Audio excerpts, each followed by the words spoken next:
리마커블 철로 역정. 3. 아름다운 궁전의 내 아가씨. 빛나는 새 존재에게 두루마리를 받다. 크리스천은 어안이 벙벙했습니다. 등을 더듬어 보았지만 아무것도 만져지지 않았습니다. 어깨를 더듬어 보았지만 아무것도 없었습니다. 짐이 없어진 것입니다. 완전히 사라진 것입니다. 그는 흥분을 이기지 못해 거친 소리를 질렀고 마치 구름을 타고 나는 것처럼 좋아하면서 팔짝팔짝 뛰었습니다. 그는 다시 등을 만져보았습니다. 그러자 이번에는 찬송이 흘러나왔습니다. 어릴 때부터 알고 있던 사랑과 감사의 찬송이 터졌습니다. 그는 무릎을 꿇었습니다. 그리고 기쁨과 감격으로 그 언덕의 푸른 풀밭에서 뒹굴다가 누웠습니다.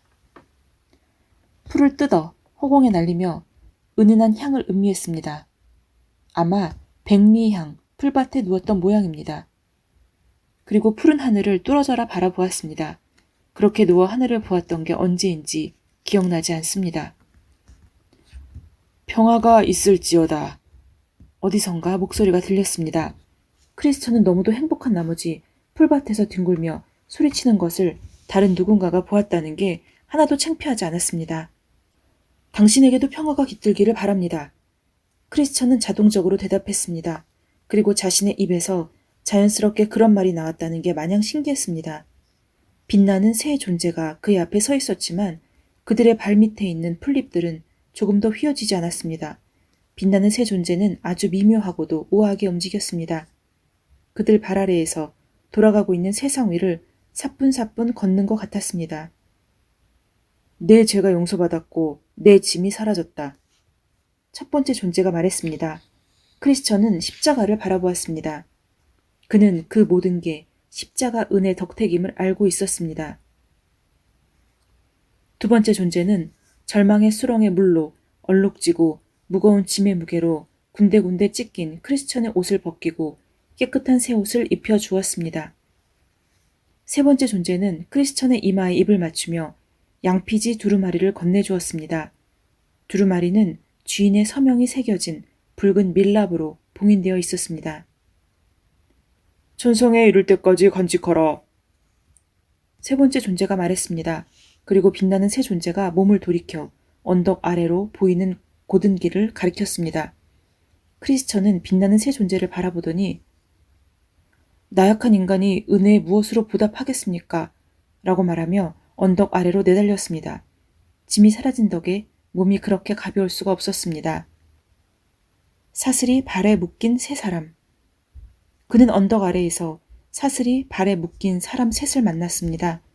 그들은 잠을 자고 있었습니다. 그들이 자유를 얻으려고 발버둥 치다가 지쳐 잠든 게 틀림없다고 크리스천은 생각했습니다. 일어나세요. 크리스천이 사슬을 자세히 보려고 무릎을 꿇으며 큰 소리로 말했습니다. 포기하지 마세요. 더구나 이 언덕 근처까지 왔으니 포기하면 안 됩니다. 제가 여러분을 도울 수 있을 거예요. 세 사람은 졸린 듯 눈을 비비고 일어나 하품을 해대며 위를 올려다 보았습니다. 이 자는 또 누구야? 첫 번째 사람이 다른 두 친구에게 말했습니다. 그의 이름은 어수룩이었습니다. 큰 위험이라도 닥친 것처럼 이 사람이 우리들을 깨우네 그려. 어수룩이 아주 천천히 말했습니다. 얼마나 느리게 말하던지 그의 말조차도 잠을 자는 것 같았습니다.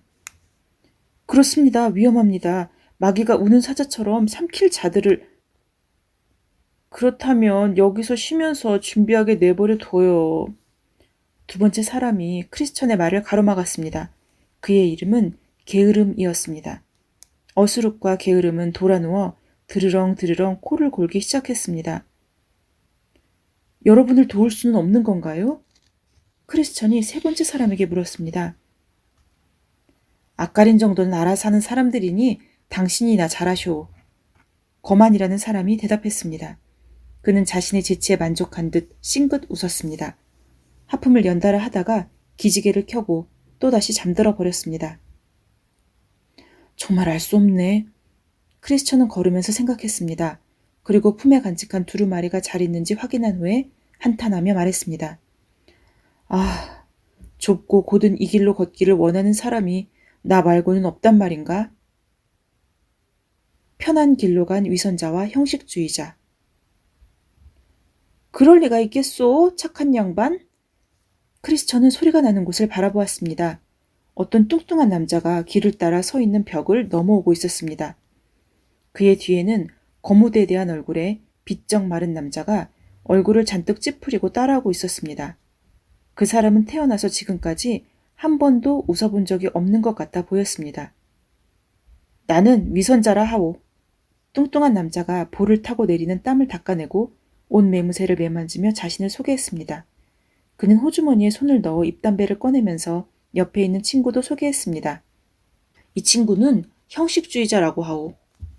형식주의자는 점잖게 목례를 건넬 뿐 아무 말도 하지 않았습니다. 만나서 반갑습니다. 크리스천도 인사했습니다. 그런데 두 분께서 빛나는 문을 거치지 않고 벽을 넘어오시다니 어인일입니까? 우리는 헛된 영광의 땅에서 왔소이다. 우리나라 사람들 모두가 알고 있듯이 우리나라에서 빛나는 문까지 가려면 먼 거리를 돌아가야 하오. 하지만 이 벽을 넘으면 아주 쉽게 올 수 있소. 그러니 이런 기막힌 지름길을 이용하는 게 당연한 거 아니겠소? 하지만 그건 이 땅의 주인께서 정하신 법이 아닐 텐데요. 아, 그런 게 있었소? 위선자가 뻔뻔스럽게 말했습니다. 쳇, 그따위 법은 집어치우라고 하시오.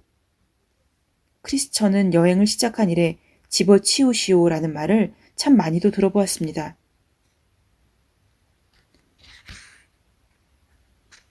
당신도 지금 이 길에 서 있고 우리도 또한 그렇소. 어쩌면 당신이 빛나는 문으로 들어왔을 수도 있고 아닐 수도 있소. 과정이 어찌되었든 당신과 우리들의 현재 위치가 같지 않소? 중요한 것은 지금 우리가 당신과 마찬가지로 이 길 위에 있다는 것이오. 마침내 형식주의자가 입을 열었습니다. 그리고 당신과 우리들의 상황이 전에 얼마나 달랐던지 간에 지금은 동일하다는 것이오. 그렇소. 그게 핵심이오. 위선자가 고개를 끄덕이며 맞장구를 쳤습니다. 자, 이제 남의 일에 신경 쓰지 말고 자기 앞가림이나 잘하면서 천성을 향해 갑시다. 하지만 두 분은 두루마리를 갖고 있지 않습니다. 때가 이르면 우리들도 필요한 것을 갖게 되리라 의심치 않소. 정녕 당신은 선한 의도로 여기까지 온 우리 같은 사람들이 마지막에 거절을 당할 것이라고 생각하는 거요? 그런 심술궂은 오만과 사악과 교만은 당신에게나 어울리지 우리에게나 어울리지 않소이다. 세 사람은 길을 걷기 시작했습니다. 크리스천이 몇 발짝 앞서서 두루마리를 읽으며 걸었고 위선자와 형식주의자는 가는 길이 지루하다며 이것저것 투덜대며 뒤에서 터벅터벅 걸었습니다.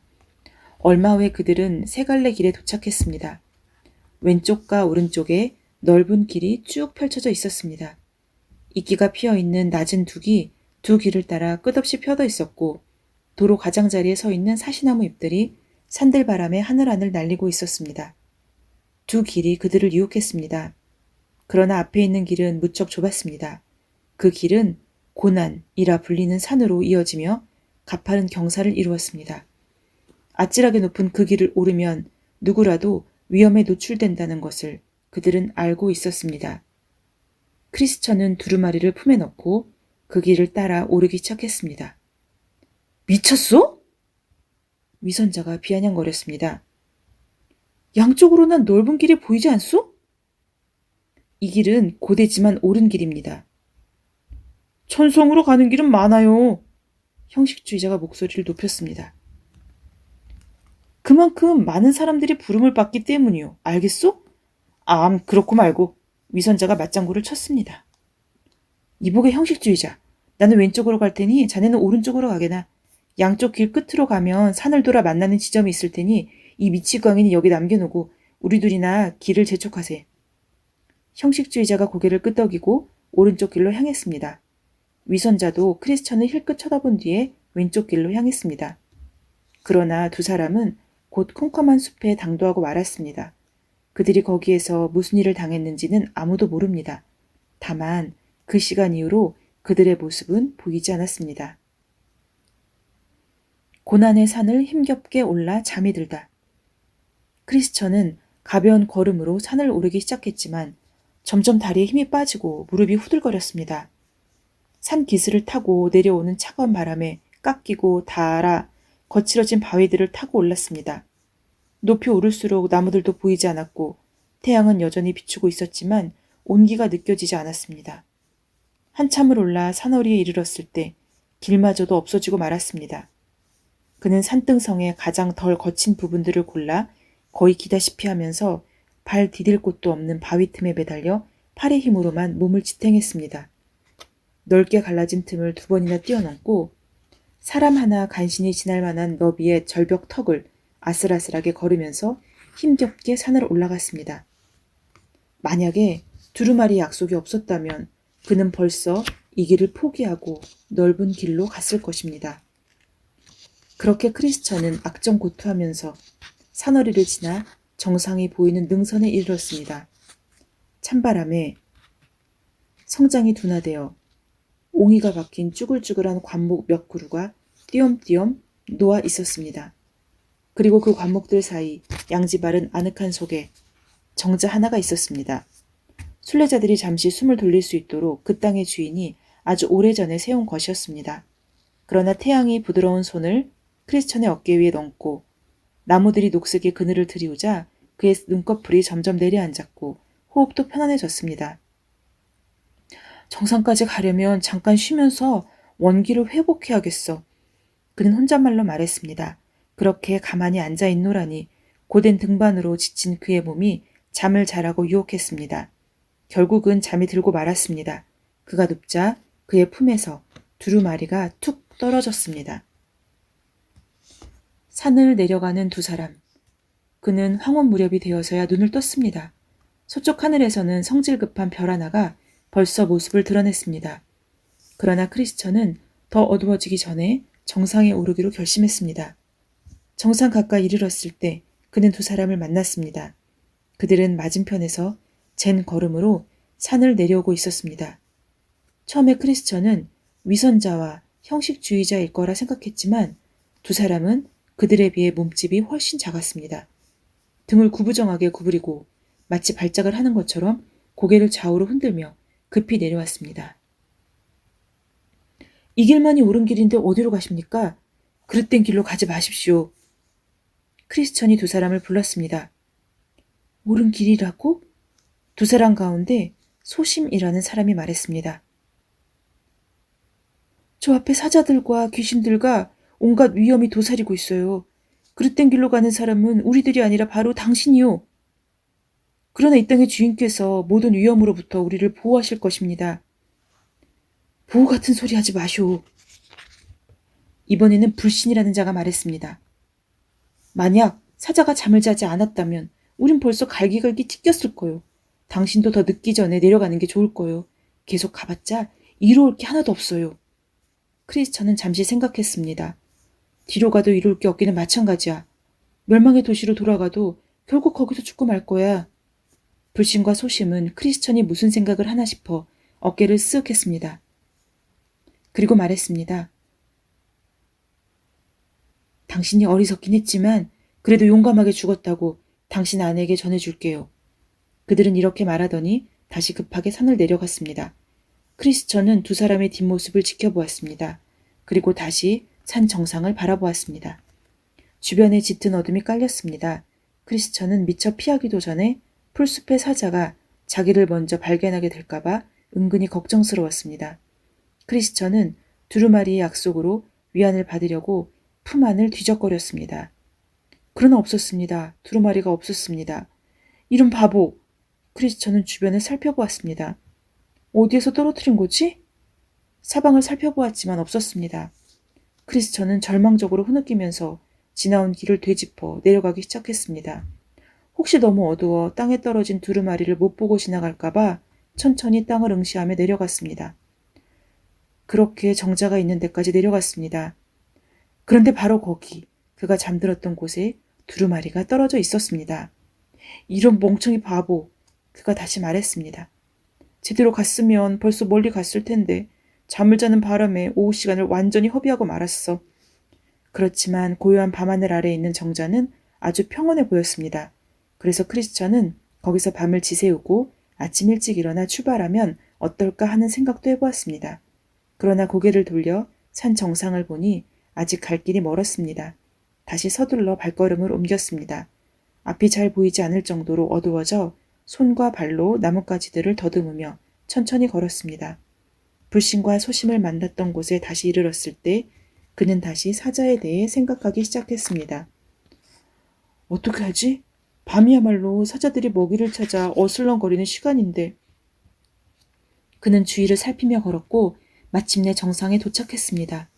사방을 둘러보니 다행히도 그리 멀지 않은 곳에 웅장한 궁전이 있었습니다.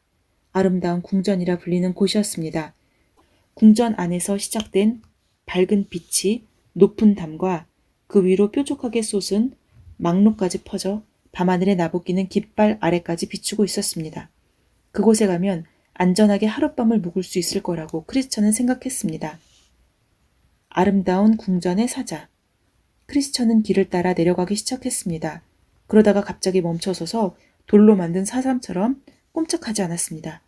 사나운 짐승의 으르렁거리는 소리 같은 게 들렸기 때문입니다. 하지만 바위를 스치고 지나가는 바람 때문에 그 소리가 어떤 쪽에서 들리는지 알아차릴 수가 없었습니다.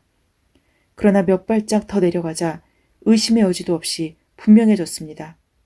그 무서운 울음소리는 바로 궁전에서 새어나오고 있었습니다.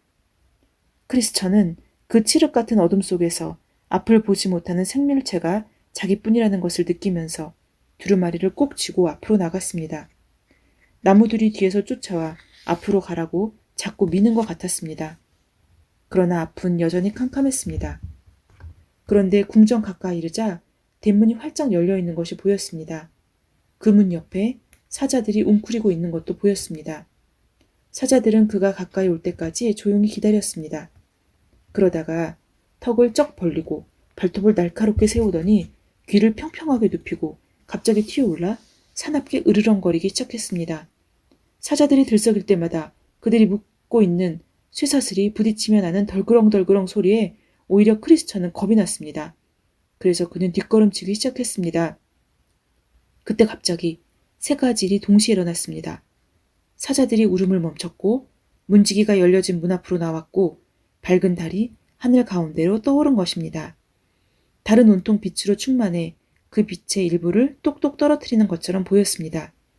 그러자 궁전 대문까지 이어진 좁고 곧은 길도 유백색의 빛을 내며 모습을 드러냈습니다. 당신의 강함이 고작 그 정도입니까? 문지기가 크리스천에게 말했습니다. 그의 이름은 경계였습니다. 사자들은 사슬에 묶여 있으니 두려워하지 마십시오. 당신의 믿음을 보이십시오. 길 가운데로 걸어오십시오. 아무것도 당신을 해하지 않을 것입니다. 크리스천은 문지기 등 뒤로 돌아보았습니다. 사자들이 다시 보였습니다. 사자들은 달빛을 보자 허둥지둥 달아나 그늘에 웅크리고 앉아서 불을 담은 듯 벌게진 눈으로 그를 노려보고 있었습니다. 모든 피조물들은 완벽하게 잠잠했습니다. 크리스천이 움직이기 기다렸습니다. 이쪽으로 오십시오. 문지기가 인도했습니다. 문지기의 격려에 용기를 내다 크리스천은 문지기가 있는 쪽으로 가기 시작했습니다. 두루마리를 꼭 쥐고 있었지만 사자들과 거리가 좁혀지자 너무나 떨려 두 무릎이 부딪혔습니다. 아니나 다를까 사자들이 다시 튀어올라 덤볐습니다. 그러나 크리스천은 용기를 내서 유백색의 곧은 길을 따라 열려진 물을 향해 곧바로 걸어갔습니다. 사자들이 맹렬한 입김을 내뿜을 때마다 목덜미에 서늘한 소름이 돋았지만 그는 걸음을 멈추지 않았습니다. 사자들의 발톱이 어깨를 스치고 지나가도 계속 걸었습니다. 그리고 마침내 사자들을 지나갔을 때 그는 안도의 한숨을 쉬며 환하게 웃었습니다. 문지기가 좁은 길을 따라 내려와 크리스천에게 손을 내밀었습니다. 크리스천이 기뻐하면서 그의 손을 잡았습니다. 아름다운 궁전에 오신 것을 환영합니다. 문지기가 말했습니다. 크리스천은 아직 두려움이 완전히 가시지 않아 말하기가 힘들었지만 힘을 내서 물었습니다. 오늘 밤에 이곳에서 묵을 수 있겠습니까? 저희는 보통 이처럼 늦은 시간에 찾아오는 손님에게는 문을 열어주지 않습니다. 그런데 어젯밤에는 어디서 묵으셨습니까? 해설자의 집에서 머물렀습니다. 그런데 어찌 이렇게 늦은 것입니까? 크리스천은 깊은 한숨을 내쉬었습니다. 그리고 정자에서 잠들었던 것과 두루마리를 떨어뜨려서 왔던 것을, 그래서 길을 다시 돌아갔던 일에 대해 슬픈 표정으로 말했습니다. 문지기는 고개를 끄덕이며 들었습니다. 그런 순례자들이 있다는 이야기를 종종 들은 적이 있었는데 당신처럼 제대로 찾아오는 사람은 거의 없었습니다. 안으로 들어오십시오. 이 궁전의 아가씨들을 소개해 드리겠습니다. 분별 아가씨와 언니들. 문지기가 크리스천을 궁전 안으로 데려갔습니다. 현관에 붙은 방은 엄청나게 크고 천장도 무척이나 높았습니다. 두 사람이 밝은 색의 모자이크 타일을 밟고 지나갈 때마다 또각또각 발소리가 났지만 은실과 금실로 벽을 화려하게 수놓은 빼어난 자수 장식들이 그 소리를 삼키고 빨아들였습니다. 그들은 첫 번째 방을 지나 그것보다는 조금 작지만 훨씬 더 안락해 보이는 두 번째 방으로 들어갔습니다. 흰 드레스에 진홍색 벨트를 두른 아가씨가 우아한 자태를 보이며 그 방 한가운데 서 있었습니다. 크리스천을 영접하기 위해 아까부터 기다리고 있었나 봅니다. 그녀가 천천히 크리스천에게 다가와 악수를 청했습니다. 그 동작이 어찌나 단아한지 하나도 버릴 데가 없었습니다. 당신의 이름은 무엇입니까? 그녀가 크리스천의 눈동자를 응시하며 물었습니다. 크리스천입니다. 저는 멸망의 도시에서 온 순례자입니다. 누가 묻지도 않았는데 크리스천은 지난 이야기를 하기 시작했습니다. 그리고 이야기가 거의 끝날 무렵 그 아가씨의 눈에 굵은 눈물이 맺혔습니다. 이곳에 오신 것을 환영합니다. 그녀가 조용히 말했습니다. 이 집은 이 땅의 주인이신 임마누엘께서 당신과 같은 순례자들을 위로하기 위해 만든 곳입니다. 그녀는 문지기에게 언니들을 불러오라고 고갯짓을 한 다음 짙은 얼룩이 진 나무 의자에 앉았습니다. 그리고 다른 의자를 가리키며 크리스천에게 앉으라고 권했습니다. 제 이름은 분별입니다. 당신의 여행에 대해 말씀해 주세요. 당신이 마주쳤던 일들과 극복했던 일들에 대해 듣고 싶습니다. 분별 아가씨는 제가 훌륭한 순례자라고 생각하시는 것 같습니다. 크리스천이 말했습니다. 분별이 은은한 미소를 지었습니다. 크리스천은 분별 아가씨가 자기를 높이 평가하는 것 같아 잠시 우쭐한 기분이 들었습니다. 그들의 이야기를 시작한 지 얼마 지나지 않아 분별의 새언니가 방으로 들어왔습니다. 그래서 그녀와 크리스천, 신중, 자비, 경건 이렇게 5사람은 다른 방으로 자리를 옮겼습니다.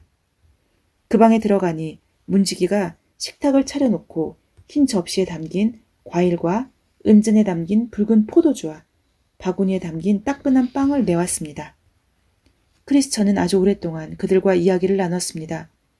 크리스천은 그곳까지 오게 된 과정과 자신의 가족에 대해 이야기했습니다. 아가씨들은 앞으로 크리스천이 겪을 일에 대해서는 말하려 하지 않았으나 고되지만 옳은 길을 벗어나지 말라고 진심으로 격려해 주었습니다. 또 날이 밝으면 그의 여행을 도와줄 선물을 주겠다고 약속했습니다. 그리고 그들은 그 궁전의 주인에 대해 이야기했습니다. 그 궁전의 주인은 사망의 권세를 가진 자와 싸워서 승리한 위대한 전사라고 했습니다. 그분은 순례자를 사랑하고 모든 사람이 천성으로 들어와 자신을 만나게 되기를 원하시며 강하고 완벽해서 천성 밖에서 형용할 수 없는 기쁨으로 순례자들을 영접하신다고 설명했습니다. 그들의 이야기는 늦은 밤이 되어서야 끝났습니다. 크리스천은 아가씨들과 이야기하는 동안 피곤함을 싹 잊고 있었습니다. 하지만 2층 방에서 두꺼운 이불을 덮고 누워서 벽에서 춤추는 난로 불빛과 동쪽으로 난 창문을 통해 어둠 속에서 밝게 빛나는 총총한 별들을 보니 만족스럽고 편안해져 잠이 들었습니다. 사자들은 조용했습니다. 쇠사슬 소리도 들리지 않았습니다. 크리스천은 평화의 방에서 깊은 잠에 빠졌습니다. 그는 어릴 때 이후로 그렇게 곤히 잡은 적이 없었습니다. 그러나 다음 날에 무슨 일을 겪게 될지 알았다면 그렇게 곤히 잠들 수는 없었을 것입니다. 나는 꿈속에서 두려워 떨었습니다. 크리스천은 지금까지 먼 길을 잘 걸어왔고 또 많은 어려움을 극복했습니다. 그런데 왜 분별 아가씨는 크리스천이 앞으로 겪게 될 일들을 말해주지 않은 걸까요? 사자들은 왜 조용했던 걸까요? 동쪽 하늘이 어슴푸레 변하더니 다시 붉게 변했습니다. 그리고 크리스천이 잠든 평화의 방에 장밋빛을 뿌렸습니다. 크리스천은 아직 잠에서 깨지 않았지만 은은한 미소를 짓는 것으로 보아 그 빛을 느끼는 것 같았습니다. 새날이 밝아 다시 태양이 서산으로 기울 때 그가 지금처럼 밝은 표정으로 편안한 미소를 지을 수 있을까요? 나는 이유를 알 수 없었지만 두려워 떨었습니다.